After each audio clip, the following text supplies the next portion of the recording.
Champagne trickled like a golden river down Ismael Montero's suit, descending along the expensive Italian fabric until it formed a small puddle at his feet. The dining room of Le Ciel, considered the most exclusive restaurant in the city, fell into momentary silence before laughter began rising like a relentless wave. Under the dazzling chandelier lights, the heir to the Montero hotel empire remained motionless, eyes fixed on the stain ruining his perfect image. "Perhaps now you'll understand that not everyone can be bought, Ismael," said Lourdes Mendoza, his ex-fiancée, still holding the empty glass with a victorious smile. Beside her, 3 men in impeccable dark suits, former partners of Ismael, watched the scene with a mixture of disdain and satisfaction. Sometimes fate strips us of our armor to reveal who we truly are when we have nothing to protect ourselves, thought Ismael, paralyzed by a shame he hadn't experienced since childhood. The laughter continued, growing louder. Flashes from mobile phones captured the moment. The business elite of the city gathered for the annual charity gala now had their spectacle. The powerful Ismael Montero, publicly humiliated by the woman who had almost been his wife, and the men he once called friends. That's when it happened. From the periphery of the room, where the event staff worked discreetly, emerged a figure no one had noticed until then.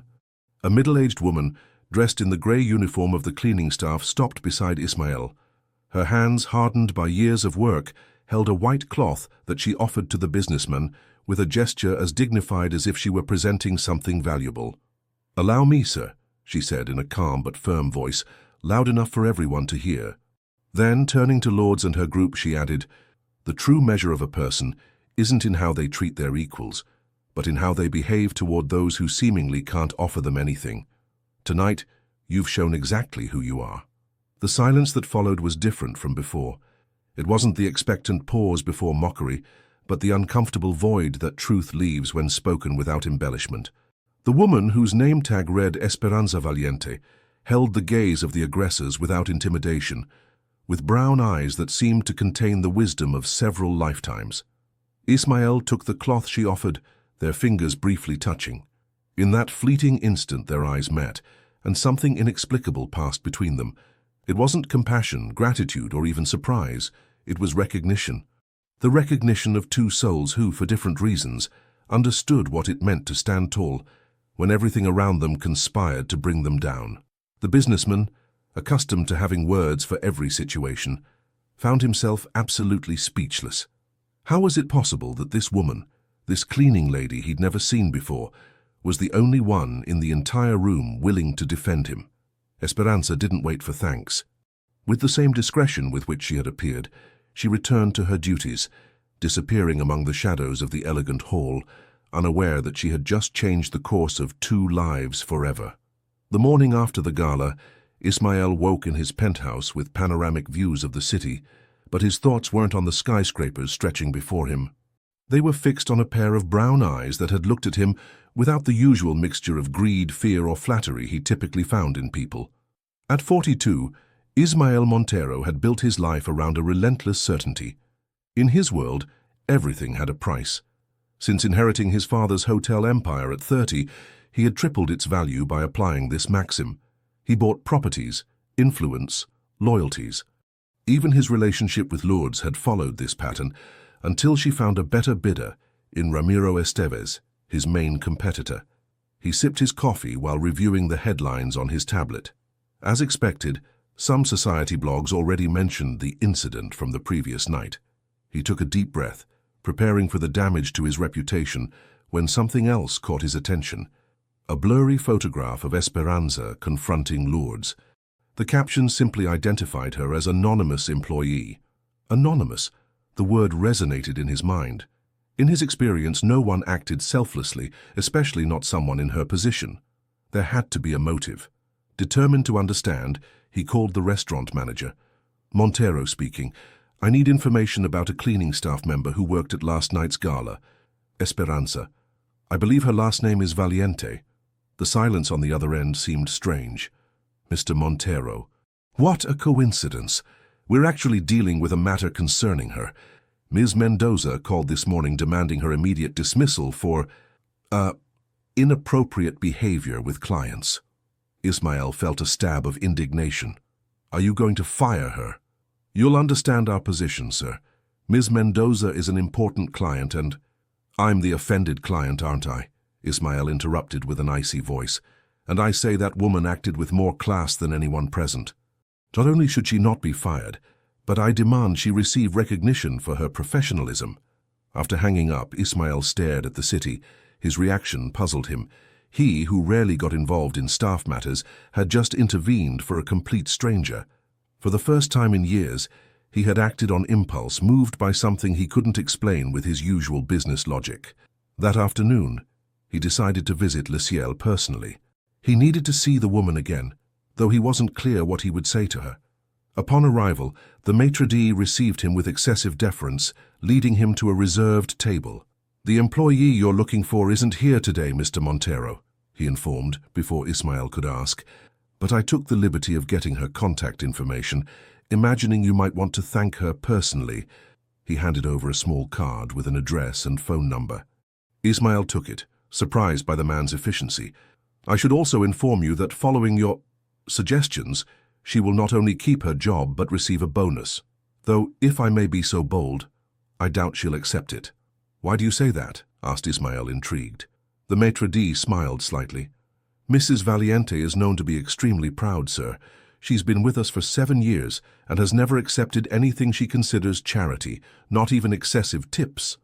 She works here 3 nights a week, but we know she has 2 other jobs." This information only increased Ismael's curiosity. He said goodbye with a gesture and left the restaurant, the card firmly held between his fingers. During the drive in his Bentley, he observed the address. A working-class neighborhood at the opposite end of the city, as distant from his penthouse as one could imagine. Upon arrival, he parked in front of a modest apartment building. Several potted geraniums adorned the small balconies, a brave attempt to beautify the faded facade. Ismael, accustomed to luxurious environments, felt curiously moved by that effort. He was about to get out of the car when he saw her. Esperanza was getting off a bus carrying grocery bags. She wore worn jeans and a simple blue blouse, so different from the grey uniform of the night before, but her bearing remained the same, dignified, almost regal despite her evident fatigue. Ismael remained in the car watching her. Esperanza greeted some neighbors as she moved toward the building. Her smile, genuine and warm, contrasted with the visible exhaustion in the slight curvature of her shoulders. She seemed older than he had imagined, perhaps close to 50, with some silver strands in her brown hair pulled back in a simple bun. Suddenly, he felt he was invading her privacy. What was he, Ismael Montero, doing stalking a cleaning lady from his luxury car? What did he hope to achieve? When he was about to leave, a young man came out of the building and helped Esperanza with the bags. The evident similarity between them suggested a close relationship. The young man, about 30, spoke animatedly while taking the heavier bags. Ismael started the car and drove away, the image of that everyday scene etched in his mind. He had obtained what he came for, a glimpse into the real life of the woman who had defended him. But instead of satisfying his curiosity, he now had more questions than answers. That night, while reviewing contracts in his office, he found himself searching the internet for information about minimum wages and working conditions for cleaning staff. The numbers he found were incomprehensible to him. How could anyone live on so little? For the first time, Ismael Montero, the man who could calculate the value of a hotel just by looking at it, faced an equation he couldn't solve. The sound of the doorbell, relentless and persistent, pulled Esperanza from a deep sleep. She looked at the clock, 5:42 a.m. Still 18 minutes before her alarm would ring, 18 precious minutes someone had just stolen from her. With a sigh, she wrapped herself in her worn robe and headed to the door. Through the peephole, she saw her brother German, his face contorted with concern. "Do you know what time it is?" she asked as she opened the door, her voice husky from sleep. German entered without waiting for an invitation, holding a local newspaper. "Have you seen this?" He spread the paper over the small kitchen table.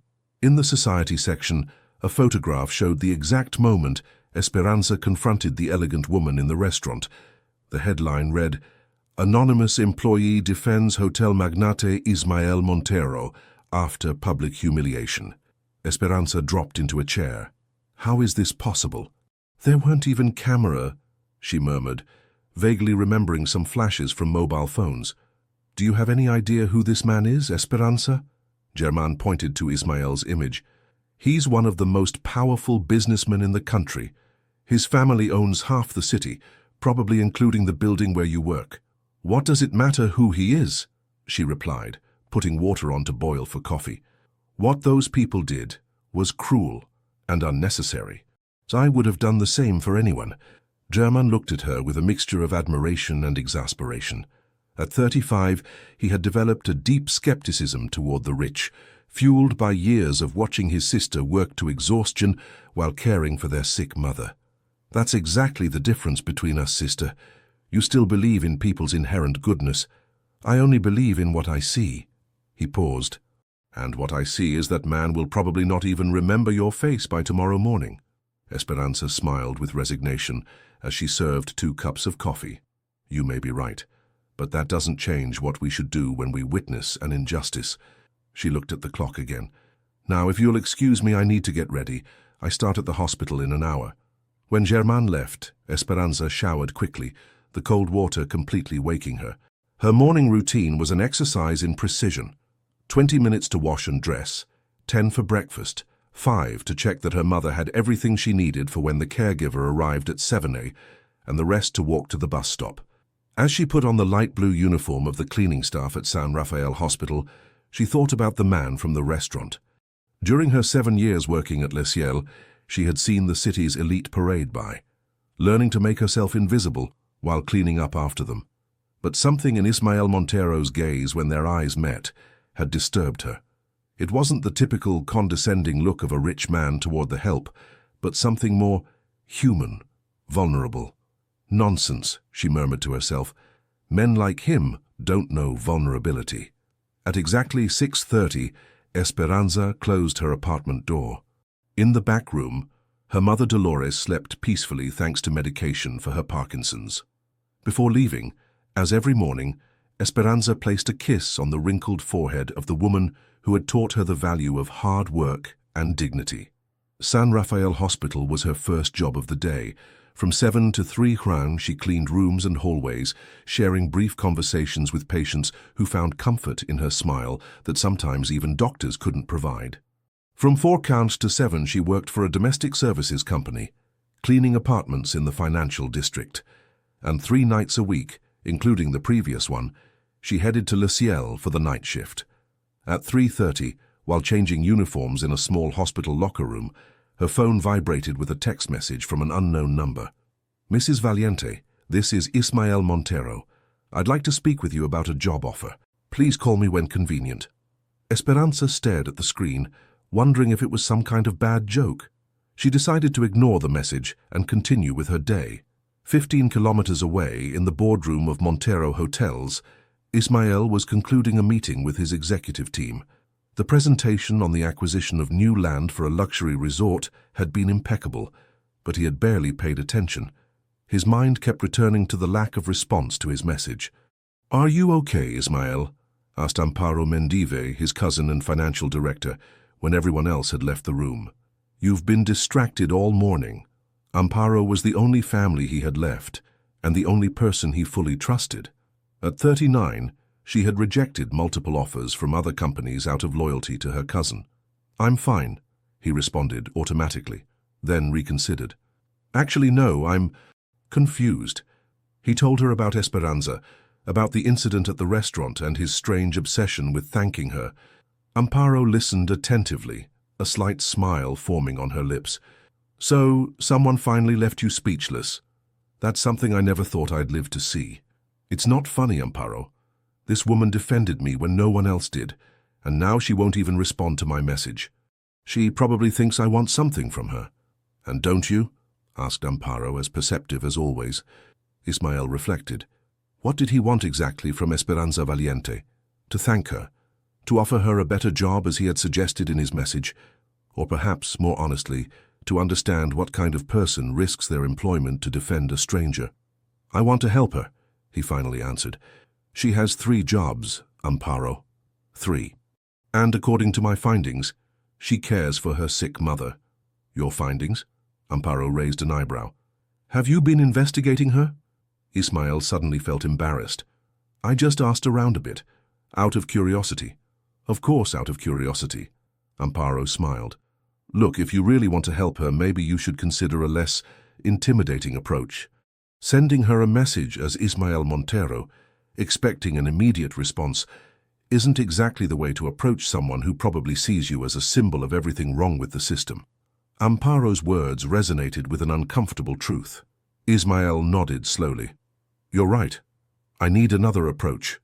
That same afternoon, Esperanza was leaving her second job when she noticed a white envelope slipped under the windshield wiper of her car, an old Fiat that barely functioned. Opening it, she found an elegant card with a brief handwritten message. Thank you for reminding me of something I had forgotten.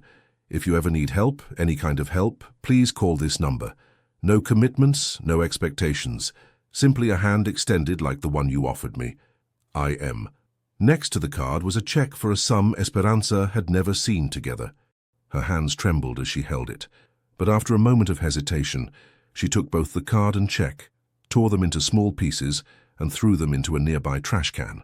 She didn't need charity, and certainly not from someone who thought everything in life could be solved with money.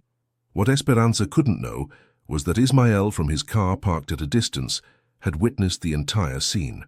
And instead of feeling offended, as would have been his usual reaction to rejection, he found himself smiling with genuine admiration. For the first time in a long time, Ismael Montero had found something his money couldn't buy: the unbreakable integrity of a woman who preferred her dignity to any material sum. The prestigious law firm Torres & Associates occupied 3 floors of a glass building in the financial center. Seated at a polished mahogany table, Ismael reviewed the documents for the new acquisition with his lawyer when his phone vibrated with a notification. It was an email from the HR director at Le Ciel.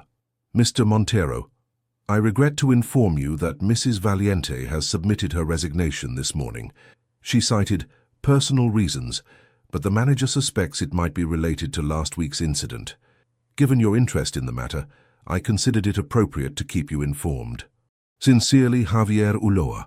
Ismael put the phone down on the table with more force than necessary, attracting his lawyer's curious gaze. Everything all right, Ismael? No, nothing is all right, he replied, abruptly standing. We'll have to continue this later. 40 minutes later, his Bentley stopped in front of the modest apartment building he had visited days earlier. This time, however, he didn't remain watching from the car. With determination, he crossed the street and climbed the 4 floors to apartment 4B. When Esperanza opened the door, surprise quickly gave way to wariness. Mr. Montero, how— May I come in? Ismael interrupted, aware that several neighbors were curiously peering through their doors. I promise not to take much of your time. Esperanza hesitated, but finally stepped aside to let him enter. The apartment was small, but impeccably tidy. Family photographs adorned the walls, and the aroma of freshly brewed coffee permeated the air. Coffee, she offered mechanically, hospitality overcoming her discomfort. Please. While Esperanza went to the kitchen, Ismael observed the space. A worn but clean sofa, a small table with a simple vase, bookshelves with carefully organized books. In one corner, a table with a sewing machine and half-cut fabrics suggested a hobby, or perhaps an additional income. It's not what you're used to, I suppose, commented Esperanza, returning with 2 cups. It's a home, Ismael responded with sincerity. You can tell there's life here. An uncomfortable silence settled between them as they drank their coffee. Finally, Ismael spoke. Why did you resign? Esperanza looked at him directly. Because I prefer to choose when I leave, rather than be fired later for some invented pretext. Ms. Mendoza isn't one to forget easily. No one is going to fire you. I personally made sure of that. And doesn't that seem problematic to you, Mr. Montero? Esperanza set her cup on the table.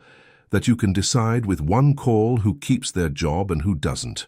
That kind of power is exactly what makes people like your ex-fiancé believe they have the right to humiliate others.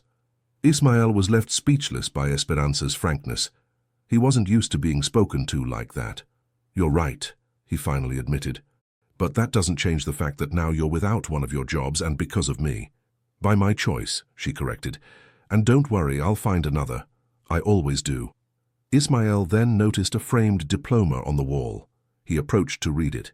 National University, Bachelor's Degree in Business Administration. Esperanza Valiente, magna cum laude. You have a business degree? He asked, genuinely surprised. Esperanza smiled with certain bitterness. Hard to believe, right? That someone who cleans floors could have a university education. No, it's not that, Ismael hastened to clarify. It's just, why aren't you working in your field? I tried, she answered, a flash of old wounds in her eyes. For years. But it turns out that when you're a woman of a certain age, of a certain background, with a sick mother to care for, well, let's say opportunities are significantly reduced. From an adjoining room, a weak voice was heard. Esperanza? Who are you talking to, daughter? Just a moment, Mom, she responded, standing up. I'm sorry, I need to attend to her. Her medication. Of course, nodded Ismael, also standing. I'll go, but before I'd like to make you a proposal. A real proposal, not charity. Esperanza looked at him skeptically. I'm listening. I'm expanding the administrative department of my main hotel, the Montero Plaza. I need someone with business training and experience in customer service. The schedule is flexible, the salary considerably better than your 3 current jobs combined, and it would include medical benefits extendable to immediate family. Esperanza narrowed her eyes. And why would you offer something like that to me? A complete stranger? Ismael considered lying, inventing some plausible business reason, but something about this woman demanded honesty. Because I saw how you handled an extremely tense situation with an elegance and dignity that many of my executives with all their graduate degrees don't possess. Because you have academic training and life experience.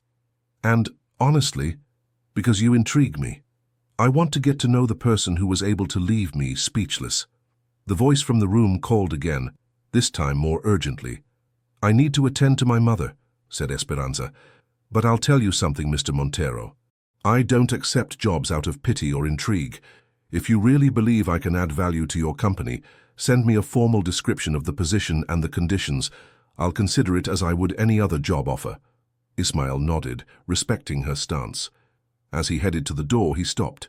One more thing, Mrs. Valiente. If you decide to accept, you'll have to call me Ismael. Mr. Montero makes me feel like my father.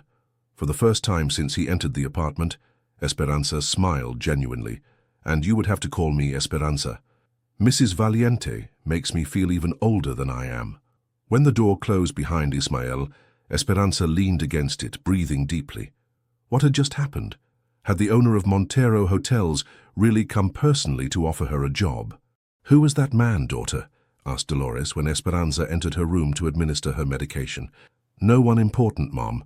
Just someone interested in hiring me. He sounded like someone important, insisted the elderly woman with the perspicacity that illness had not managed to take from her. And you interest him, I could tell by his voice. Mom, please. Esperanza shook her head, but couldn't help smiling. It's just a possible job. At my age, Esperanza, you easily distinguish when something is just a job, and when it's the beginning of something more. Esperanza didn't respond, but as she adjusted her mother's pillows, she wondered if life, after so many years of constant struggle, was finally offering her an unexpected opportunity, not only to improve economically, but perhaps to demonstrate her true professional value. And maybe, just maybe, to get to know better the enigmatic man whose eyes reflected a loneliness she recognized all too well. The Montero Plaza rose impressively in the heart of the city, 40 floors of glass and steel reflecting the dawn light. Esperanza observed the building from the sidewalk, nervously adjusting the collar of her blouse. It was her first day as Customer Experience Coordinator, a title that still felt strange after 7 years introducing herself as cleaning staff.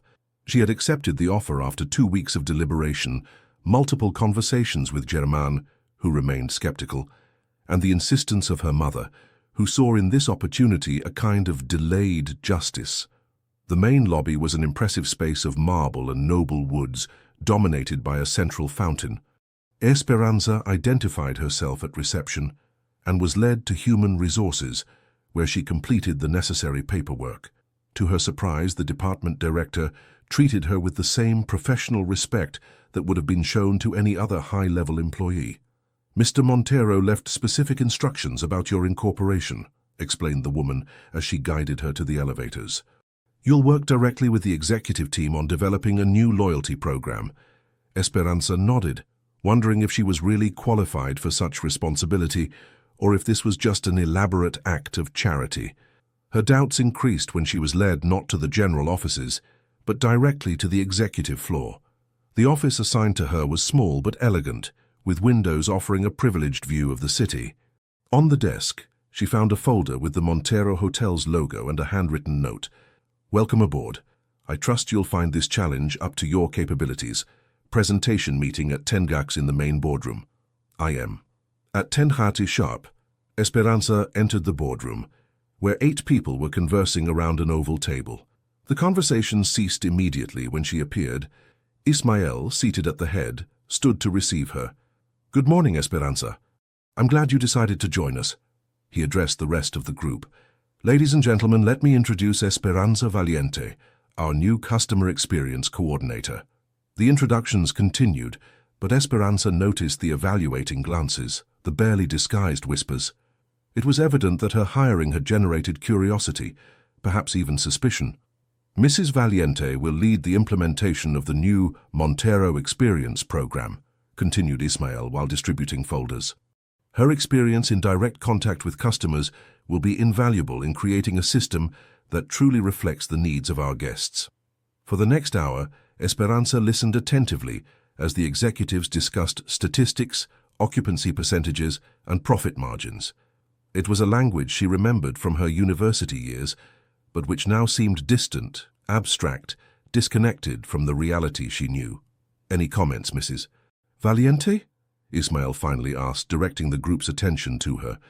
Esperanza hesitated a moment, aware of the expectation on each face. Finally, she took a deep breath and spoke with a firm voice. With all due respect, I think we're approaching this from the wrong angle.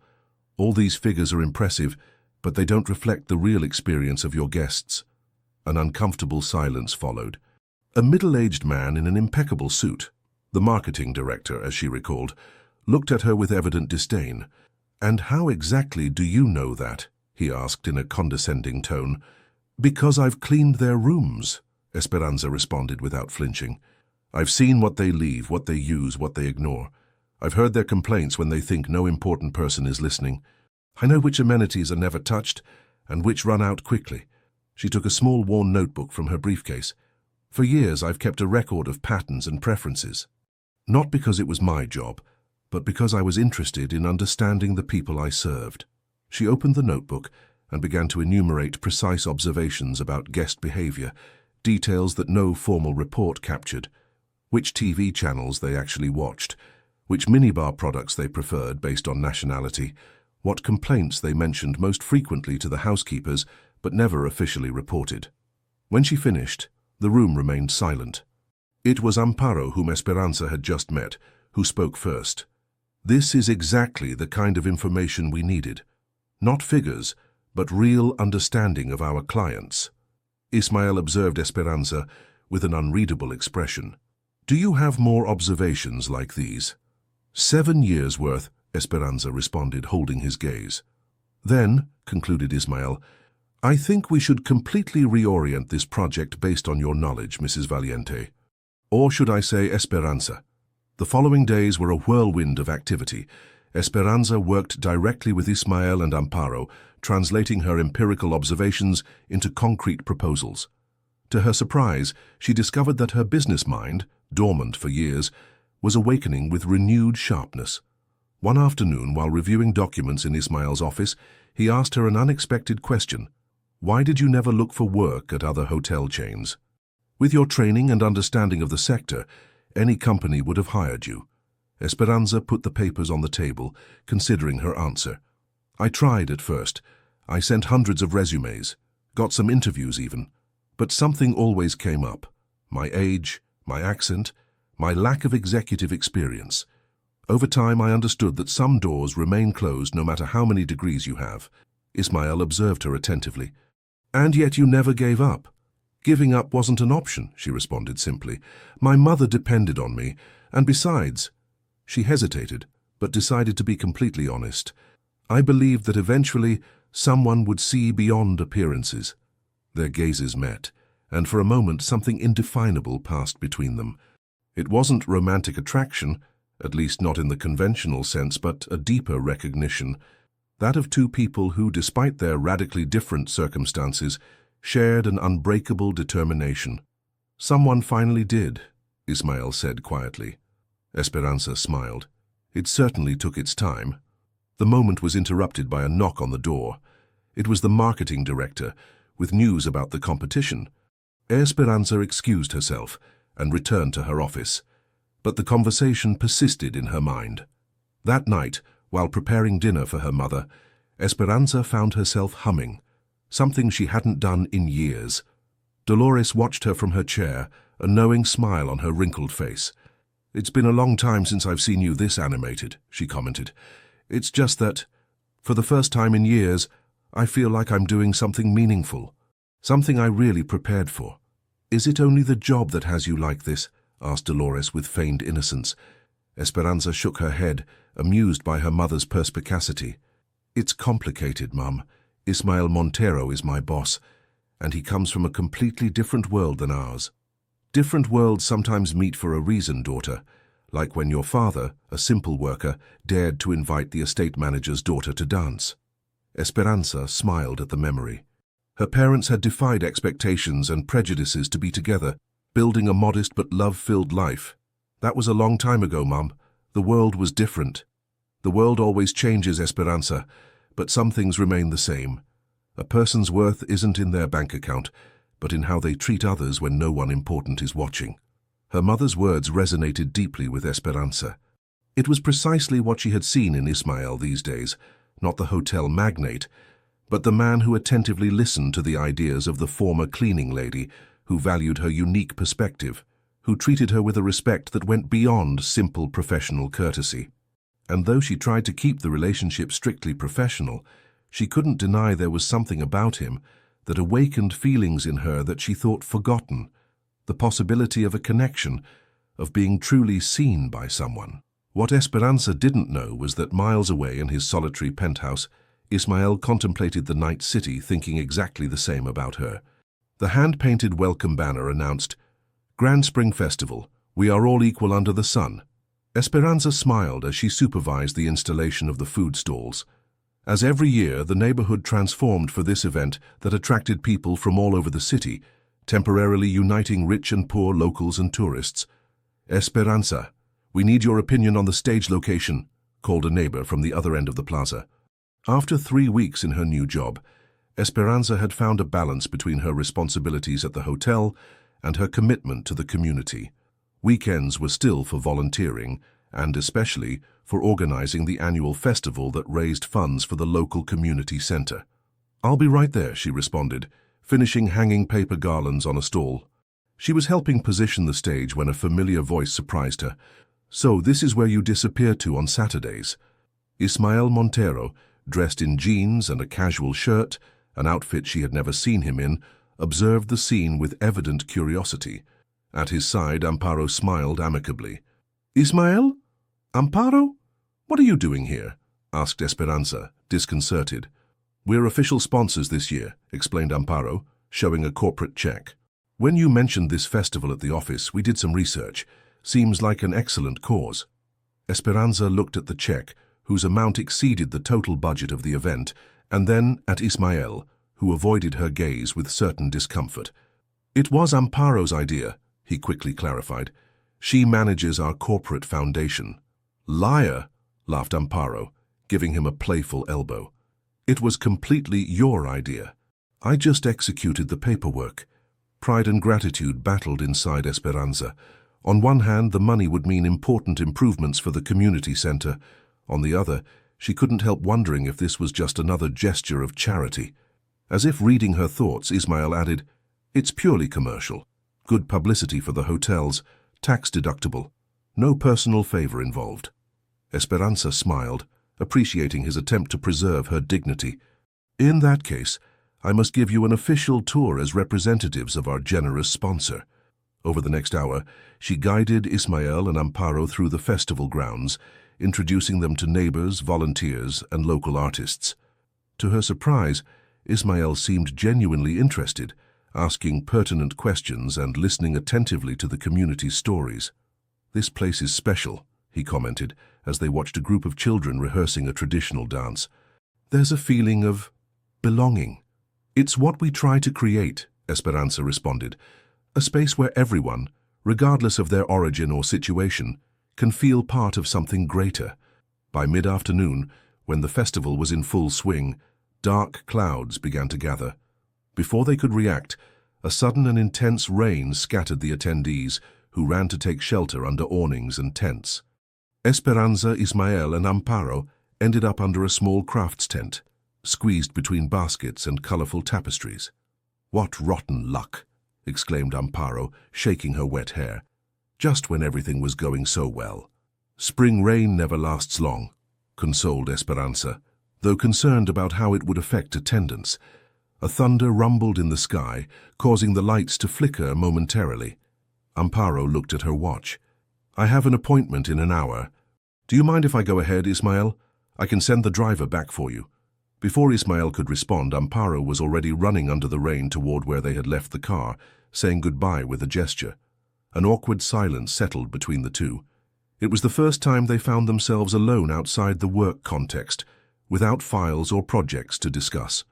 "Your cousin is peculiar," commented Esperanza to break the ice. Ismael smiled. "Amparo has always done exactly what she wants. It's what I admire most about her. You seem to have a special relationship. She's the only family I have left. My parents died 10 years ago in a plane crash. Amparo was by my side throughout that process." Esperanza nodded, better understanding the deep trust between cousins. "What about you?" asked Ismael. "Apart from your mother and your brother, do you have more family?" "Not really. My father died when I was a teenager. German and I basically raised ourselves while Mom worked in wealthy families' homes." A new silence, but this time more comfortable. The rain pattered on the canvas, creating a kind of cozy intimacy. "You know, I never properly thanked you," Ismael said suddenly, "for what you did that night at the restaurant." Esperanza made a gesture dismissing the topic. Anyone would have done the same. "No, Esperanza. That's precisely the point. Nobody else did. In a room full of people who considered themselves my equals, the only one who showed true nobility was the person who was supposedly there to serve us." The honesty in his voice moved her. For the first time, she completely saw the man behind the successful businessman facade, someone who, despite his wealth and power, felt as lonely as she did. "When I was a little girl," Esperanza began, surprising herself by sharing this memory, "my father used to tell me the story of a king who disguised himself as a beggar to discover who was truly noble at heart. I always thought that true nobility has nothing to do with titles or wealth.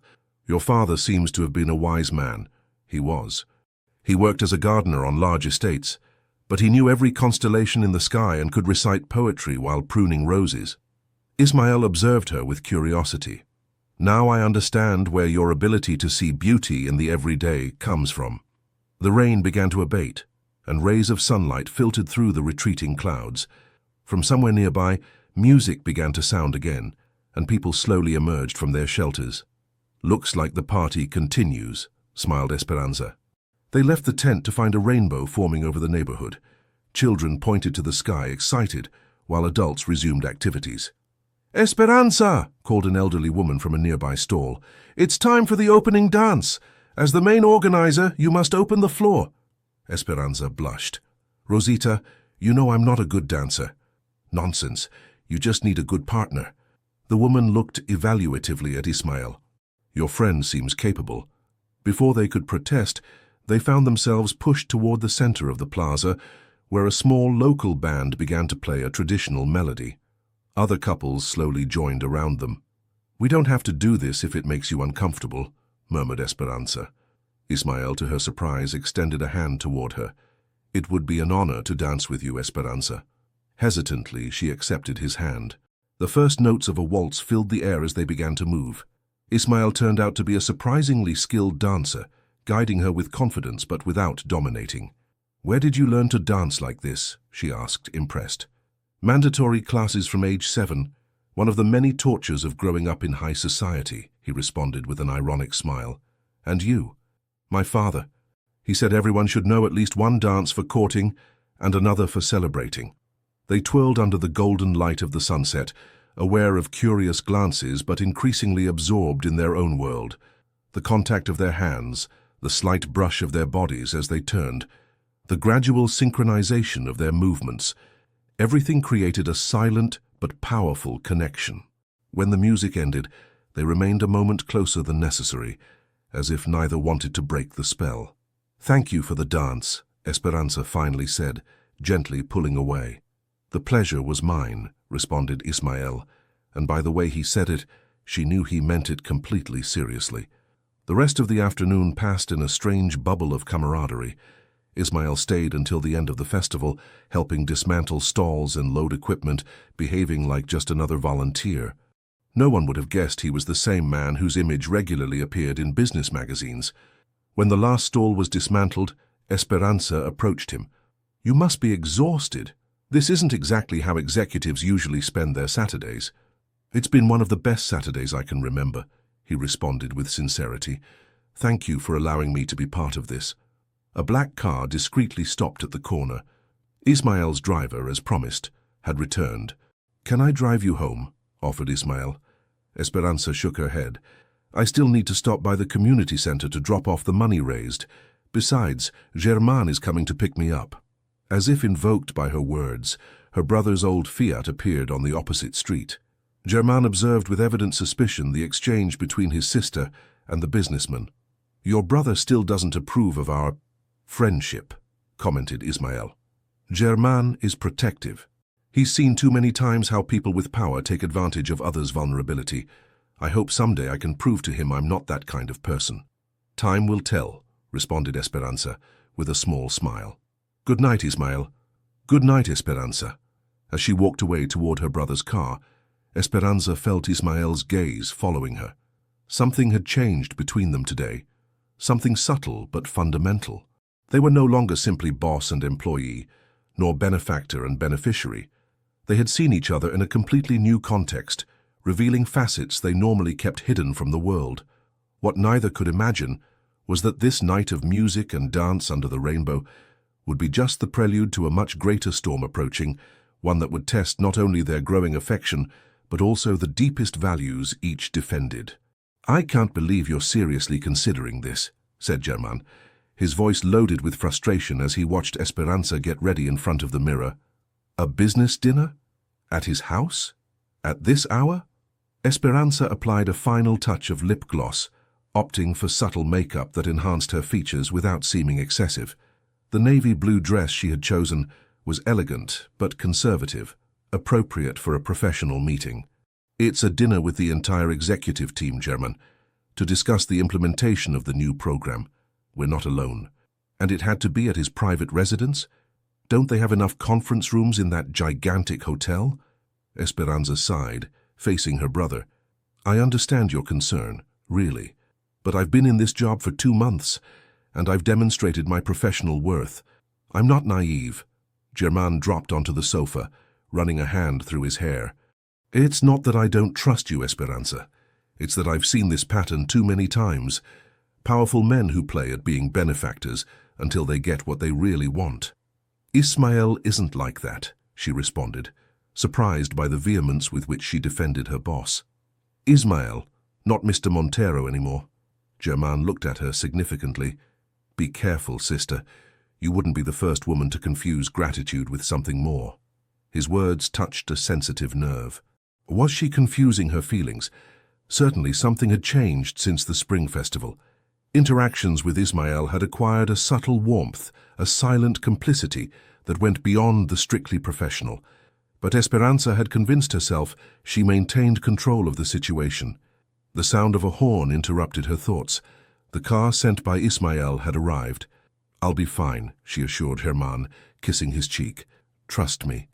Ismael's residence turned out to be a surprise. Instead of the ostentatious mansion Esperanza had imagined, the car left her in front of a modern but discreet house on the outskirts of the city.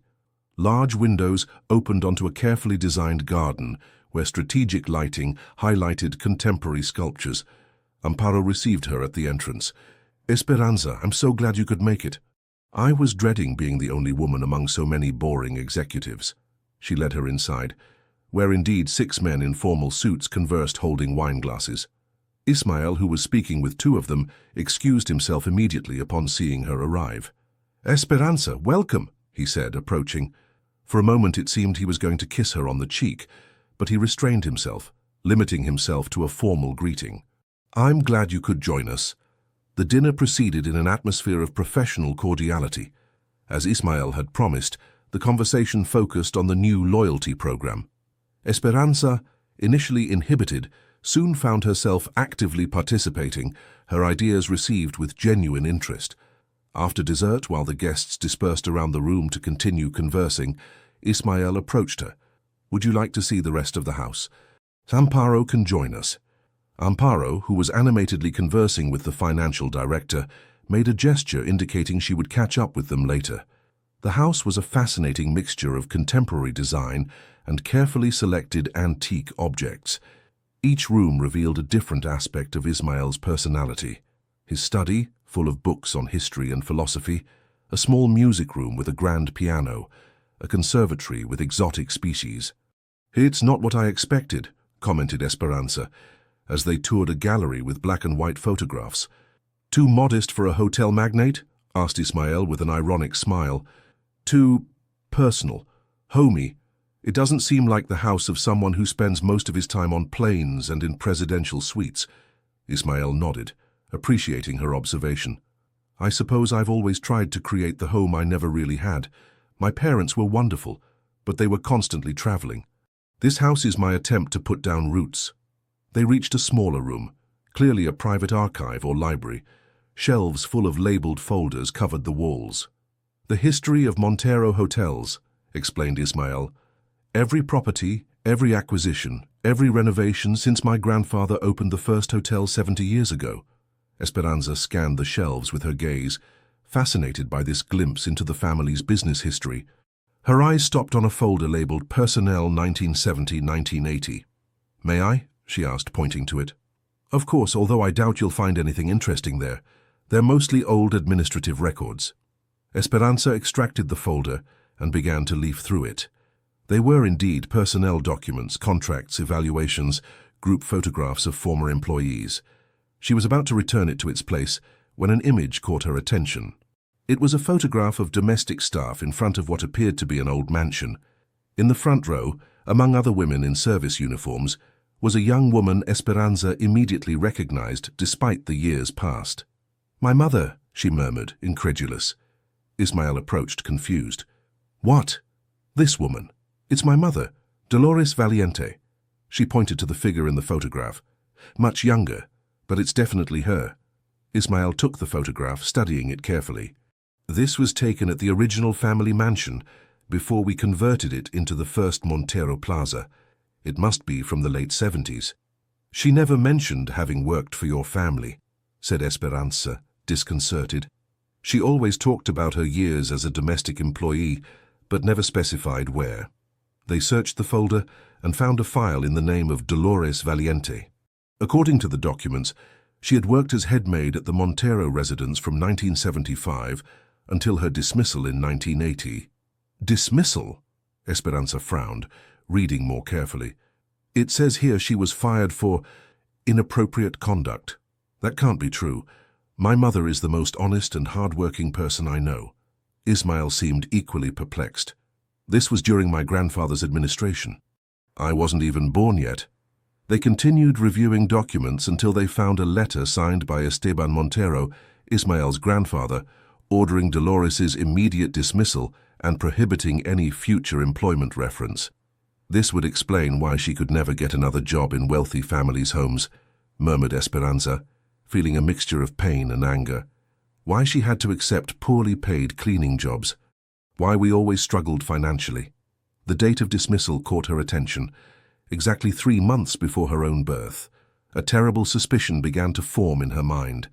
"My mother was pregnant when they fired her," she said slowly. "With me." The silence that followed was dense, loaded with implications. The discovery created an unexpected link between them, but also an invisible barrier. Ismael's family, his own grandfather, had initiated the chain of difficulties that marked Esperanza and her mother's life. "Esperanza, began Ismael, but she was already putting the documents away, her face a mask of control that barely concealed her shock. "I need to go," she said firmly. "I need to talk to my mother." Ismael nodded, respecting her reaction. "Of course, I'll drive you personally." "I'd prefer to go alone," she responded. "I can take a taxi. At least let me call one for you."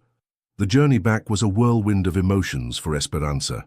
Pieces of the puzzle of her life fell into place: her mother's reticence to talk about certain periods, her insistence that Esperanza study business despite financial difficulties, her strange reaction when Esperanza mentioned the Montero name after accepting the new job. Arriving home, she found Dolores awake despite the hour, as if she had been waiting for her. "You discovered it, didn't you?" asked the elderly woman with serenity when Esperanza entered the room. "Why did you never tell me?" The tears she had contained during the trip finally overflowed. "Why did you never tell me you worked for the Monteros? That they fired you when you were pregnant with me?" Dolores took her hands, drawing her to sit beside her on the bed. "Because I didn't want you to grow up with resentment, daughter. The past is past. But that dismissal ruined our lives, Mum. No references, no support, all because you were pregnant?"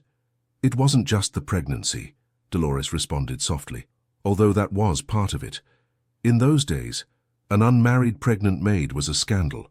She paused. "But mainly it was because I refused to keep silent about certain questionable practices of the family." "What practices?" "Esteban Montero didn't build his empire solely with hard work, Esperanza. There were dark businesses, deals with corrupt politicians. I saw and heard too much." Esperanza remembered her mother's look when she told her about her new job. It hadn't been surprise, but concern. "Is that why you were so worried about me working for Ismael? Do you think he's like his grandfather?" Dolores slowly shook her head. "I don't know, daughter. People aren't their ancestors. But power and money can corrupt even the best hearts." In his apartment, Ismael remained awake, obsessively reviewing the documents he had found. Dolores Valiente's dismissal had occurred during a turbulent period in the company's history, when his grandfather was aggressively expanding the business. Many of those first hotels were built on land, acquired under suspicious circumstances.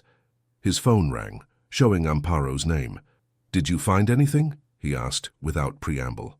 "Yes," she responded. "And it's worse than we imagined. The land where the original Montero Plaza now stands, our flagship. What about it? It originally belonged to the Valiente family. Your grandfather acquired it through a series of questionable legal maneuvers, taking advantage of his political connections. Esperanza's mother probably found out and threatened to speak up." Ismael closed his eyes, feeling the weight of an inherited guilt. So not only was she unjustly fired, but they also stole her heritage. "Technically it wasn't illegal, just morally reprehensible. I have to do something, Amparo. I have to fix this." "What are you thinking exactly?" Ismael looked out the window toward the city his family had helped build, a city where people like Esperanza had fought all their lives against obstacles his own family had placed in their path. "Justice," he responded simply. "For the first time in the history of Montero hotels, we're going to do the right thing, whatever it costs." What Ismael couldn't foresee was that doing the right thing would have a much higher price than he imagined, and that the consequences of decisions made decades ago were just beginning to unfold. The news spread through the Montero Hotel's offices like wildfire. Esperanza Valiente had requested an indefinite leave for personal reasons. After 3 days of absence, she had sent a formal email to Human Resources with a copy to Ismael, attaching all her pending professional matters perfectly organized. Ismael reread the message for the 10th time, looking between lines for some clue, some opening. But the text was impeccably professional, almost clinical, without a single reference to the discoveries of that night or to their personal relationship. "Have you tried calling her?" asked Amparo from the threshold of his office. "Several times. She doesn't answer." Ismael passed a hand over his face, evidencing sleepless nights. "I also went to her apartment. Her brother told me she was indisposed, and didn't wish to receive visitors. Amparo entered, closing the door behind her. Give her time, Ismael. She's discovered that our family essentially ruined her mother's life. It's not something easily processed. But I didn't know. I had nothing to do with those decisions. And yet you've benefited from them all your life, pointed out Amparo gently. We all have. Ismael remained silent, aware of the truth in her words. The Montero empire, his wealth, his social position, everything had been partially built on injustices, like the one committed against the Valiente family. I've made a decision, he finally announced. I'm going to transfer ownership of the original land to her. Amparo looked at him with surprise. The Montero Plaza, our flagship hotel? Ismael, that represents almost a third of the company's total value. It's what legitimately belongs to her. What should never have been taken from her family. The board will destroy you. Ramiro and the others have been waiting for years for an opportunity to remove you. Let them try. The determination on Ismael's face was unusual, even for Amparo, accustomed to seeing his most decisive side in the toughest negotiations. Meanwhile, miles away, Esperanza was mechanically working cleaning rooms at San Rafael Hospital. After discovering the truth about the past, she had made an impulsive decision to temporarily return to her old job while clarifying her thoughts and emotions. The familiar routine of making beds and scrubbing floors provided her with a strange comfort. Here, with uniform and cleaning cart, she knew exactly who she was and what her place in the world was. There were no confusions, no blurred lines between the professional and the personal, no contradictory feelings toward a man whose family had altered the course of her life. Esperanza, is that you? The familiar voice pulled her from her thoughts. She looked up to find Renata Olmedo, the head of cardiology and a friend since Esperanza started working at the hospital. Renata, hello, she greeted, aware of the strangeness of the situation. What are you doing here? I thought you had gotten an executive position at Montero Hotels. It's complicated, responded Esperanza, not wishing to elaborate. Renata observed her with concern. Do you have a moment? I just finished my rounds. In the hospital cafeteria, Esperanza found herself relating the whole story. The incident at the restaurant, the job offer, her discovery about her mother's past, and the confusing mixture of feelings toward Ismael. So you ran away, concluded Renata when she finished. I didn't run away, protested Esperanza. I took time to think. While cleaning floors. That's not thinking, Esperanza. It's hiding. Esperanza shifted uncomfortably. What am I supposed to do? Continue working as if nothing happened for the family that destroyed mine. Maintain a professional relationship, or whatever we had, with the grandson of the man who fired my pregnant mother. And what guilt does he have exactly? From what you tell me, he wasn't even born when all this happened. He benefited from it. All his wealth, his empire. What about you? Interrupted Renata. Weren't you also benefiting by working there? Weren't you finally using your training, receiving the professional recognition you deserve? Her friend's words touched a sensitive point. During those 2 months at Montero Hotels, Esperanza had flourished professionally, her ideas valued, her experience respected. She had felt for the first time in years that she was where she belonged. I need to talk to my mother, she finally decided, to fully understand what happened. That night, after her shift, Esperanza sat by Dolores's bed, determined to get the complete truth. I want to know everything, Mom. No filters, no protecting me. I deserve to know our history. Dolores nodded slowly. You're right, daughter. It's time you knew everything. Over the next few hours, Dolores related how she had come to work for the Monteros when she was barely 20 years old, how the family mansion was built on land that had belonged to generations of valientes, small farmers who were gradually pressured to sell at ridiculous prices. Your grandfather resisted more than anyone, explained Dolores. He refused to sell even when all the neighbors had given in. He was the last obstacle to the project of the first Grand Montero Hotel. What happened? Asked Esperanza, though she feared the answer. Esteban Montero was patient. He waited until a bad harvest came, followed by an even worse one. When your grandfather couldn't pay the taxes, Montero appeared offering a rescue.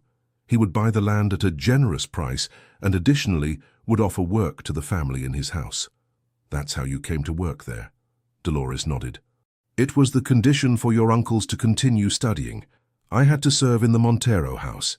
As her account progressed, Esperanza understood that the family history was even more complex. Her mother had discovered documents proving that the Monteros had manipulated the local agricultural market to cause the bad harvests.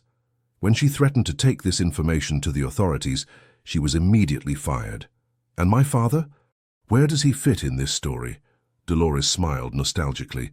Salvador worked as a gardener at the mansion. He was the only one who supported me when everyone turned their backs on me. He helped me find a place to live. Then we fell in love. And you know the rest. Why did you never tell me this? At first, out of fear. The Monteros were very powerful. Later, because your father insisted we raise you without hate, without resentment. He wanted you to see the world as a place of possibilities, not past injustices. Esperanza reflected on how this revelation changed her perspective, not only about Ismael and his family, but about herself, about the circumstances that had shaped her life. What should I do now, Mom? Dolores took her hand with surprising firmness for someone in her condition. I can't tell you that, daughter. But I'll tell you what your father would say. Don't judge the son for the sins of the father. This Ismael, is he a good man? Esperanza considered the question. She remembered Ismael dancing with her at the festival, helping dismantle stalls, attentively listening to her ideas in meetings where other executives would have ignored her. I think he tries to be, she responded honestly. Then perhaps he deserves the chance to prove it. Dolores paused. And you deserve the chance to continue the path you've begun, without letting the past determine your future. Esperanza's phone vibrated with a message from Amparo. We need to talk. It's about Ismael. He's about to make a decision that could cost him everything. Please call me. Meanwhile, in the main boardroom of Montero Hotels, a storm was unleashed. Ismael had convened an extraordinary meeting of the board to announce his decision to transfer ownership of the original hotel to the Valiente family as historical compensation. This is madness, exclaimed Ramiro Estevez, the main shareholder after Ismael and Amparo. You can't give away a third of the company because of a conscience attack. We have responsibilities to our shareholders, to our employees. I'm not asking permission, responded Ismael with glacial calm. I'm informing you of my decision as majority shareholder.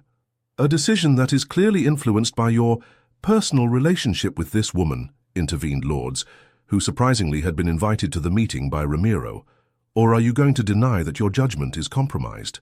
My relationship with Mrs. Valiente is strictly professional, responded Ismael, maintaining his composure despite the provocation. And this decision is based solely on doing the right thing after decades of injustice. How touching, mocked Ramiro. But the board cannot allow you to destroy the company over a romance with a simple cleaning lady. Ismael tensed visibly, but before he could respond, the door to the room opened. Esperanza entered, followed by Amparo. Excuse the interruption, she said with a firm voice, facing the surprised looks of the board. But I believe I have the right to be present in a discussion that directly concerns me. The room fell silent as Esperanza advanced toward the table. She wore simple clothes, jeans and a white blouse, in stark contrast to the formal suits of the executives, but her bearing was regal, her gaze direct and confident. Ladies and gentlemen, she began, I have been informed of Mr. Montero's proposal regarding the ownership of the original hotel. I want to make my position clear. I will not accept that transfer. Ismael looked at her with evident confusion. Esperanza, you don't understand. It's fair. It's what legitimately belonged to your family. What belonged to my family was taken from us 40 years ago, she responded. No material compensation will change that historical fact. She addressed the full board. I'm not here to dismantle your company or to seek revenge. I'm here because I believe in my work, in the project we're developing, and in the possibility of building something better from what we have, not by destroying it. She looked directly at Ramiro. And to clarify any doubt, my relationship with Mr. Montero has been and will continue to be professional. I don't need his charity or his guilt. What I need, what we all need, is to work together to ensure that the injustices of the past are not repeated in the present. An astonished silence followed her words. Finally, it was Amparo who spoke. I propose an alternative. Instead of transferring the property, Let's create a foundation in the name of the Valiente family, dedicated to supporting working families and small entrepreneurs. The foundation would receive a significant percentage of the original hotel's profits. Ramiro seemed to consider the idea. That could be acceptable, even beneficial for our corporate image. Ismael observed Esperanza, a new understanding forming in his gaze. It wasn't just admiration he felt, but a deep respect for her integrity, for her ability to rise above justified resentment to seek constructive solutions. Esperanza, would you agree with this proposal? He finally asked. With one condition, she responded, that the foundation be completely independent, with its own board of directors where the community is represented. I don't want it to be just a symbolic gesture, but a true force for change. The meeting continued for hours, discussing details and structure. In the end, an agreement was reached that everyone, even the reluctant Ramiro, could accept. The Valiente Foundation would be established with a generous initial fund and would receive 15% of the annual profits from the original hotel in perpetuity. When the meeting finally ended, Esperanza and Ismael remained alone in the boardroom. The silence between them was charged with unexpressed emotions, with unasked questions. "Why did you come back?" Ismael finally asked. "Because running away doesn't solve anything," she responded simply. "Because my mother reminded me that we shouldn't judge children for the sins of their parents. And because—" she hesitated, but continued with honesty. "Because what we're building here is important, for both of us." Ismael nodded slowly. "I was willing to give up everything, you know, to give it all away to do the right thing." "I know," smiled Esperanza. "And that says a lot about the man you've become, very different from your grandfather." "Where does this leave us?" he asked, referring not only to their professional situation, but to the complex personal relationship that had been developing between them. "At a new beginning," responded Esperanza. "One where we know the whole truth, where there are no secrets or guilt from the past standing between us." As they left the boardroom together, both felt that something fundamental had changed between them.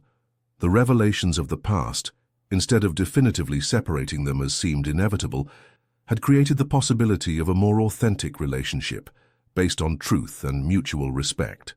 What neither could imagine was that the greatest revelation was still to come, one that would test this fragile reconciliation in ways neither of them could foresee.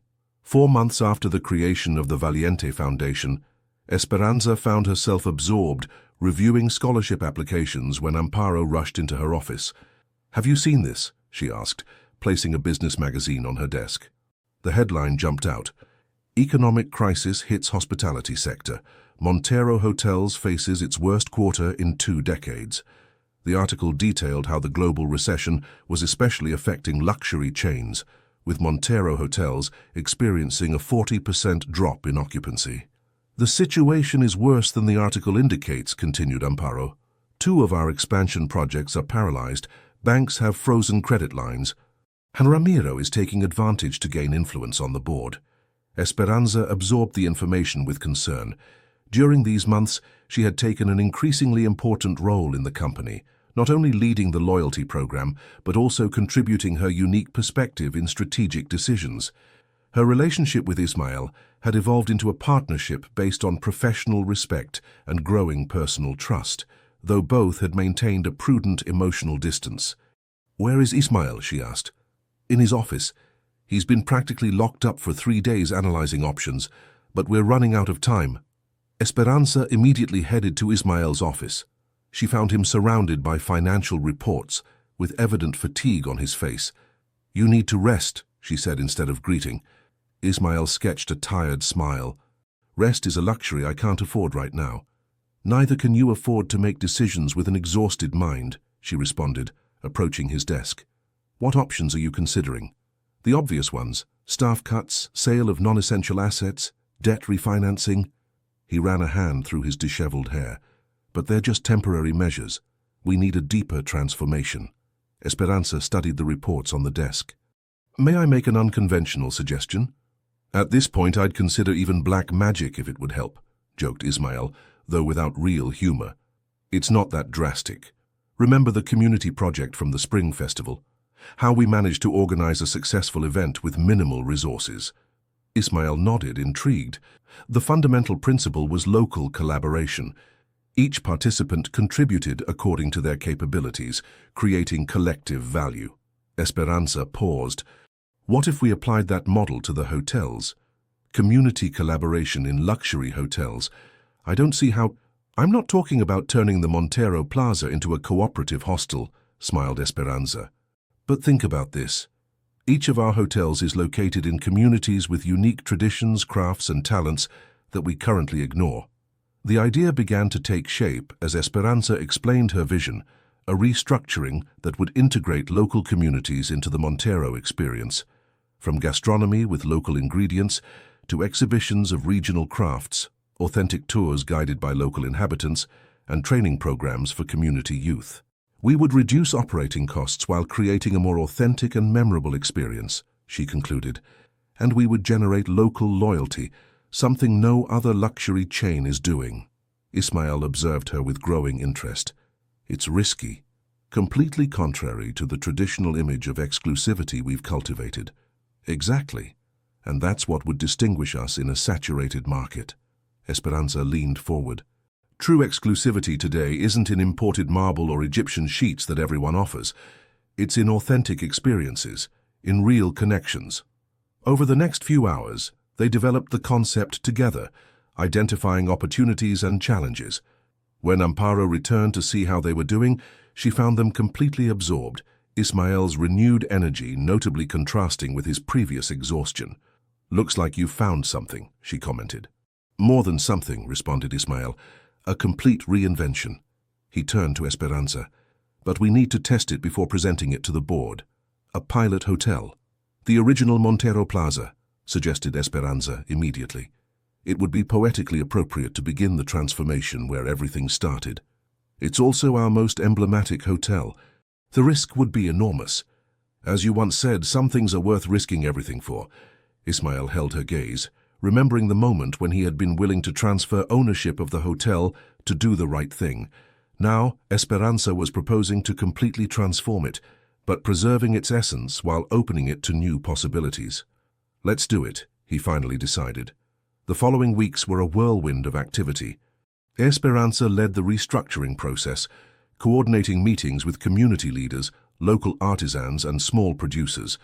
Ismail, initially skeptical about some aspects, soon found himself genuinely enthusiastic as he saw the project come to life. One afternoon, while supervising the renovation of the main restaurant to incorporate an open kitchen where local chefs would demonstrate traditional techniques, Esperanza noticed Ismail watching her with an indecipherable expression. "Is something wrong?" "I was thinking about how you've transformed everything," he responded. "Not just the hotel, the company." "Me." Esperanza felt an involuntary blush at the intensity of his gaze. "I just contributed a different perspective. You were the one who had the courage to implement it. It's more than that, and you know it." Ismail took a step closer. "Esperanza, He was interrupted by the arrival of the interior designer with urgent questions about new materials. The moment passed, but the unexpressed tension remained between them, growing with each day they worked together on this risky but promising project. 2 weeks before the grand reopening, an unexpected obstacle arose. Ramiro Esteves, taking advantage of some board members' nervousness, convened an emergency meeting to re-evaluate the experimental project that is putting our most valuable property at risk. "It's a calculated move," explained Amparo, while the three discussed the situation in Ismail's office. "Ramiro has been meeting individually with each board member, sowing doubts about the model's viability." "What does he propose as an alternative?" asked Esperanza. "The usual. Cuts. Selling to an international chain interested in acquiring our premium properties." "Selling," repeated Ismail incredulously, "after 3 generations building this legacy. He's also been insinuating that your judgment is compromised," added Amparo uncomfortably, briefly glancing toward Esperanza. "Due to your relationship with our innovation director." A tense silence followed these words. The relationship between Ismail and Esperanza had been the subject of speculation within the company, despite their strictly professional behavior in public. "That's absurd," Ismail finally responded. "The project stands on its own merits." "I know, But Ramiro is playing dirty. He's invited Lourdes to the meeting, apparently as an external consultant, but really to support the narrative that you're making emotional rather than rational decisions. Esperanza abruptly stood up. Perhaps I should stay out of it. If my presence complicates things— Absolutely not, Ismael interrupted firmly. You're the principal architect of this project. Your place is in that meeting, defending your vision. Our vision, she softly corrected. The board meeting was as tense as they had anticipated. Ramiro presented a biased analysis that highlighted the risks while minimizing the potential benefits. Lourdes, elegantly dressed and with an expression of professional concern, contributed market perspectives that questioned the viability of the new model. When it was Esperanza and Ismael's turn, they presented a united front, perfectly complementing each other as they explained every aspect of the project. What no one expected was the surprise they had prepared. Video testimonials from community members, from artisans to small farmers, speaking enthusiastically about their participation in the hotel's transformation and the positive impact it was already having on the local economy. This isn't just about saving our company in difficult times, concluded Ismael. It's about redefining what it means to be a luxury hotel in the 21st century. About creating shared value, not just for our shareholders, but for the communities where we operate. Esperanza added, "The preliminary numbers are promising. Reservations for the first 3 months after reopening have increased by 22% since we announced the new concept. The positive media coverage has generated an estimated advertising value in the millions." Ramiro, visibly frustrated by the turn of the presentation, tried one last resort. "All this sounds wonderful in theory, but the reality is that we're betting the future of the company on an experiment led by someone who just 6 months ago was cleaning hotel rooms. No offense, Mrs. Valiente, but are we really going to risk 60 years of tradition based on your innovative ideas?" An uncomfortable silence followed his words. Everyone expected Ismael to jump to Esperanza's defense, but it was she who responded, with a calm but firm voice. "Precisely because I cleaned rooms for years, I can see what you don't see. I know this business from its foundations, not just from the boardroom. And yes, my ideas are different because my perspective is different, but I assure you that no one in this room has more interest than I do in this hotel's success." She made a significant pause. "After all, as we recently discovered, my family has a connection with this property that goes back generations." The vote was close but finally favorable. The project would continue as planned, with the condition of a comprehensive evaluation 3 months after the reopening. When they were leaving the boardroom, Lourdes intercepted Esperanza in the hallway. "Impressive presentation," she said with a smile that didn't reach her eyes. "You've really managed to win everyone over." "Especially Ismael." "This isn't personal, Miss Mendoza," responded Esperanza professionally. "It's about saving a company in crisis." "Oh, darling, everything is personal at this level." Lourdes came closer, lowering her voice. "Do you really think your story with Ismael is special? That you're the first woman who inspires him to reinvent himself? It's his pattern. They'll elevate you, make you feel special, and when they've extracted everything valuable from you, they'll move on." Before Esperanza could respond, Lourdes continued, "Ask him about Cecilia, the revolutionary designer from 3 years ago, or about Marina, the visionary chef who was going to transform our gastronomic division. All special, all eventually discarded." With these poisonous words, Lourdes walked away, leaving Esperanza disconcerted. Although she tried to dismiss the comments as manipulations from a resentful ex, a seed of doubt had been planted. That night, while working late finalizing details for the reopening, Esperanza received an unexpected email. A prestigious international consulting firm was offering her a position as Director of Sustainable Hospitality Innovation, with a considerably higher salary than her current one and the opportunity to implement her vision on a global scale. The sender mentioned having followed the transformation of the Montero Plaza with interest and being impressed by her revolutionary approach. The offer included relocation to another country with full benefits that would also cover her mother's medical needs. As she contemplated this unexpected opportunity, Esperanza wondered if perhaps it was a sign, an opportunity to advance professionally without the emotional complications she was developing toward Ismael, to prove her worth in a completely new context. What she didn't know was that at that same moment, Ismael was facing his own crossroads. Ramiro had made him a private offer. He would completely withdraw his opposition and guarantee the board's unanimous support for the transformation project with a single condition: that Esperanza Valiente be gradually removed from its direction. Her presence is a distraction, Ramiro had argued, and more importantly, her influence over you is beginning to worry the shareholders. No one doubts her talent, but her vision is too disruptive for our brand. 2 offers. 2 possible paths. 2 people facing decisions that could definitively separate their trajectories or irrevocably unite them. The response of both would determine not only the future of the Montero Plaza, but also the possibility of a shared story that had begun with a simple gesture of dignity on a night that now seemed to belong to another life. Esperanza was the first to speak, her voice calm but firm. "If what you say is true, lords, then I must thank you." Everyone looked at her surprised, especially Ismael. "Thank me?" Lords seemed momentarily disconcerted. "Yes, because without your manipulation, I would never have had the opportunity to truly know Ismael. I would never have discovered my own potential, and we would never have created something so meaningful together." Esperanza took a step toward Ismael, taking his hand. "The circumstances that united us may have been artificial, but what we built afterward was completely authentic."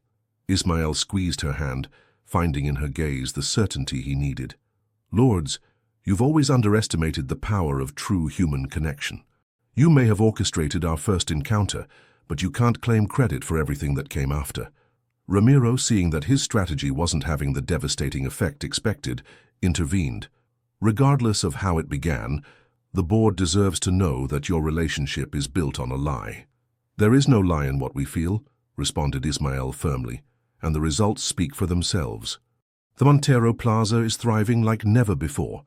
The rest of the executives evaluating the situation began to show their support for the couple.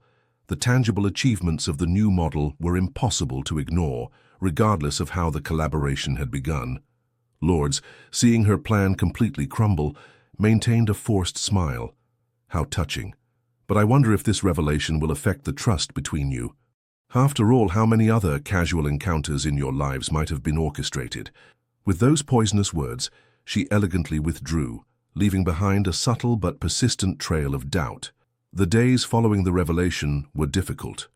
Although publicly Ismael and Esperanza maintained a united front, privately they struggled with the implications of what Lourdes had revealed. "What if everything has been part of a bigger plan?" asked Ismael one night, as they contemplated the city from the balcony of his apartment. "What if Lourdes only revealed part of her strategy?" Esperanza remained silent for a moment.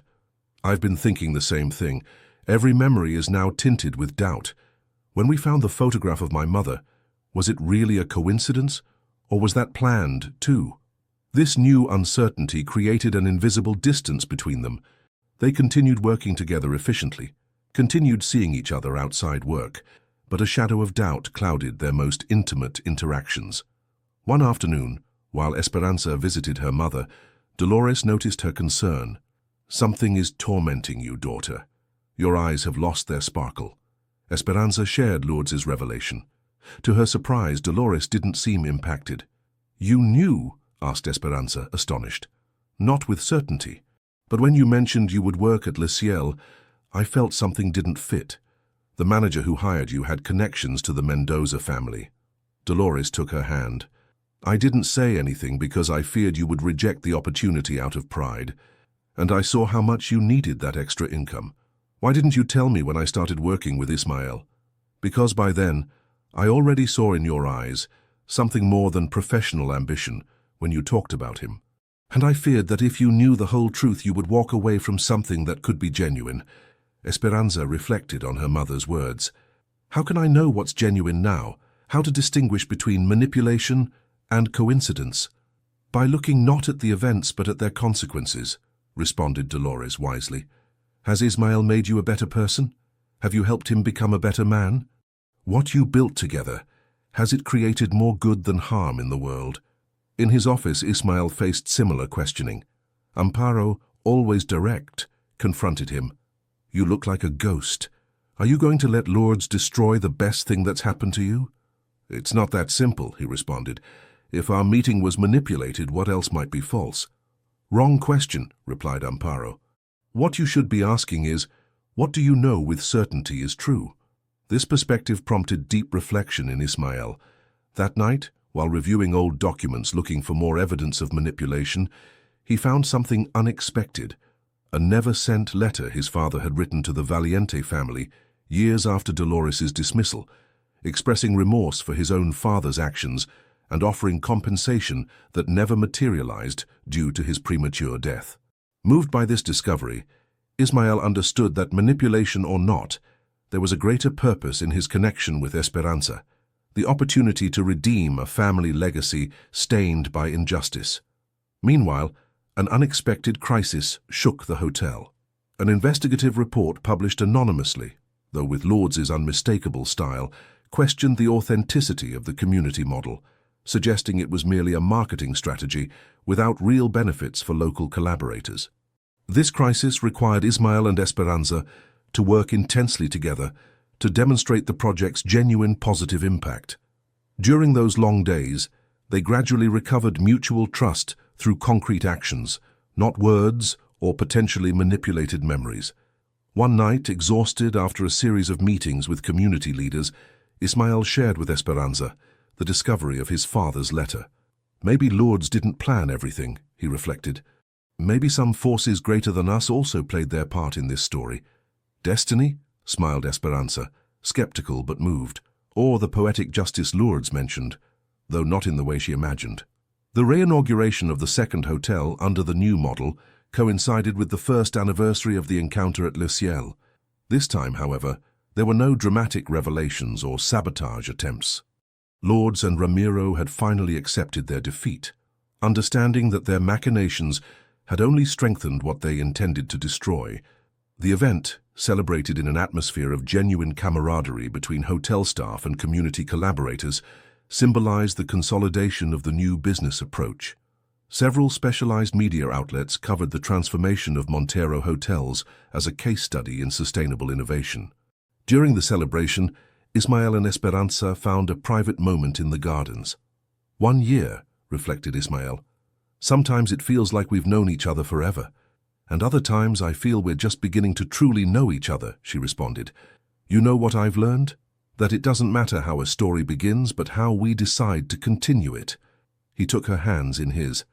These months of doubt after Lourdes's revelation were difficult, but necessary. They made me value not the memories that might have been manipulated, but the conscious decisions we make each day. Esperanza nodded, understanding deeply.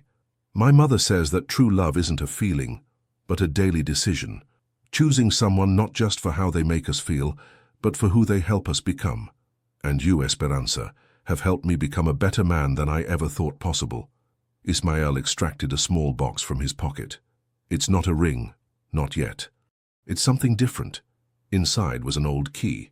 "What is this?" she asked, intrigued. "The key to your family's original house. I found it in the archives during my research.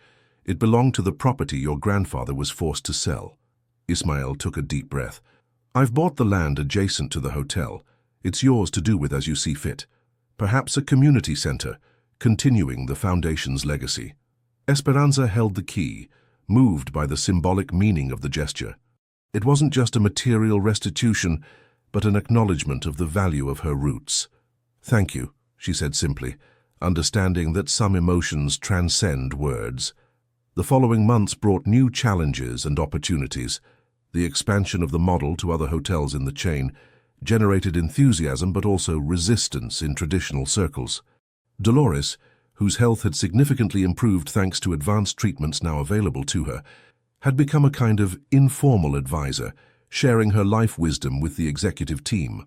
Germain, initially skeptical, now actively collaborated with the foundation, directing training programs for youth from disadvantaged communities.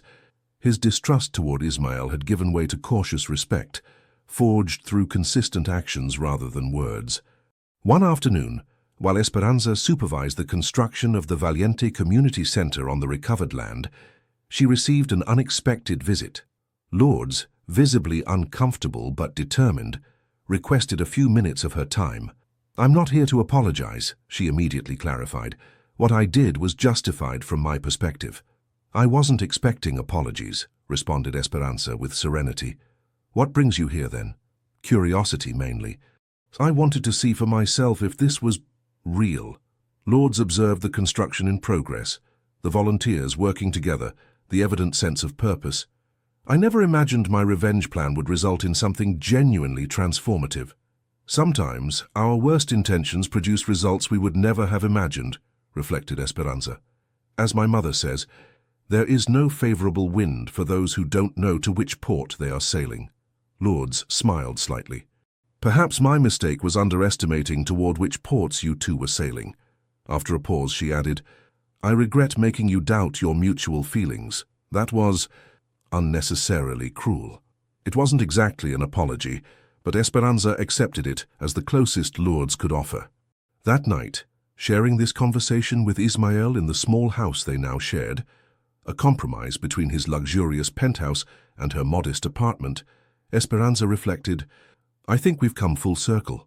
The manipulation that was meant to destroy us ended up strengthening not just our relationship but an entire community." Ismael embraced her, contemplating the night city from their window. "My grandfather built an empire by separating people from their roots. We're building something different, reconnecting people with their identity and potential." "Speaking of roots," smiled Esperanza, "Mom mentioned something interesting today. Apparently my father and your mother coincided at some point. They worked in neighboring properties and shared an interest in astronomy." "Another coincidence orchestrated by Lourdes?" joked Ismael. "Or perhaps, as you said before, some connections were destined to happen regardless of the path they took." The Valiente Community Center was inaugurated exactly 2 years after the encounter at Le Ciel. The modern structure, designed to honor the region's traditional architecture, housed educational programs, small business incubators, and cultural spaces open to the entire community. At the center of the building, a glass atrium allowed contemplation of the stars, a tribute to the shared interest that had united past generations without them knowing it. Under this artificial sky, Ismael and Esperanza celebrated their wedding in an intimate ceremony that symbolized the union not only of two people, but of two seemingly irreconcilable family legacies. Dolores, with tears in her eyes, gave her daughter a family medallion she had kept for decades. "Your father wanted you to have it the day you found someone who valued your true self," she explained. "Someone who saw not just your outer beauty, but the strength and dignity you've always carried within." Germain, now fully reconciled with the idea of this marriage, toasted to the transformative power of authentic love, which turns even the worst intentions into opportunities for good. In a gesture that surprised many, Amparo had invited Lourdes. More surprising still was that she attended, keeping discreetly in the background, but evidently impacted by the final result of her failed revenge. During the dance, Ismael led Esperanza to a quiet corner of the garden. "There's something I've wanted to ask you," he said seriously. "If you could go back knowing everything you now know about Lourdes' manipulation, would you have chosen another path? Would you have preferred not to meet me?" Esperanza considered the question deeply before responding. "I believe we would have found our way to each other anyway, perhaps differently, but equally meaningful. Some connections transcend circumstances." "How can you be so sure?" he asked, genuinely curious. "Because now I understand that what united us wasn't really that moment in the restaurant. It was something more fundamental, the mutual recognition of something valuable in the other, something that perhaps no one else had seen before." Ismael smiled, remembering the exact sensation of that first exchange of glances. "You left me speechless then, and you continue to do so now. And you continue to surprise me every day," she responded, moving closer for a kiss that sealed not only their personal union, but the reconciliation of family histories that had begun in conflict, but now found a shared destiny. The Valiente Community Center was flourishing, becoming a model for similar initiatives throughout the country. The transformation of Montero hotels had been so successful that competitors were scrambling to implement similar community-based approaches, though none could replicate the authenticity that came from Esperanza and Ismael's unique partnership. One evening, as they watched the sunset from their home's terrace, Esperanza rested her head on Ismael's shoulder. "Do you ever think about how differently things might have turned out?" she asked softly. "Every day," he admitted. "If you hadn't been working at Le Ciel that night, if you hadn't had the courage to speak up, if Lourdes hadn't orchestrated our meeting, 1,000 different paths that somehow led us here," she mused. Ismael turned to face her, taking her hands in his. "What I've come to understand is that while our first meeting may have been manipulated, the most important choice was never manipulated at all." "Which one?" "The choice to see each other, really see each other. Not the hotel magnate and the cleaning lady, not the heir and the victim of his family's actions, but simply Ismael and Esperanza." She smiled, understanding exactly what he meant. From that first moment when their eyes met across the restaurant, through all the revelations and challenges, they had somehow recognized in each other a kindred spirit that transcended all the circumstances that should have kept them apart. "My mother always said that the true value of a person can never be measured by their bank account or social position," reflected Esperanza, "but by their ability to remain true to their principles when no one important is watching. And yet, you chose to defend a stranger when everyone important was watching," Ismael pointed out with a gentle smile. "And you chose to listen to a cleaning lady when your executives would have dismissed her," she countered. They fell into comfortable silence, watching as the first stars appeared in the evening sky. On the table beside them lay plans for their next project, a training academy that would provide hospitality education and business skills to people from disadvantaged backgrounds, creating pathways to management careers for those who typically remained in entry-level positions. What had begun as a moment of unexpected dignity in the face of humiliation had transformed not only their lives, but the lives of countless others. The Montero Valiente partnership had become a symbol of what was possible when privilege and perspective united with purpose. As Esperanza gazed at the night sky, she thought about her parents, her father who had taught her the dignity of honest work, her mother who had shown her the strength of unwavering principles. She thought about Dolores, who had worked in the shadows of the wealthy for decades, never imagining that her daughter would one day stand as an equal among them, changing the very nature of the system from within. And she knew with absolute certainty that the true worth of their journey together lay not in the material success they had achieved, but in the walls of separation they had dismantled, the bridges of understanding they had built, and the light of possibility they had ignited for others. Because sometimes the most transformative stories begin with a simple gesture of dignity, with a look of genuine recognition between two people who, despite coming from seemingly irreconcilable worlds, find in each other the reflection of their best possibilities.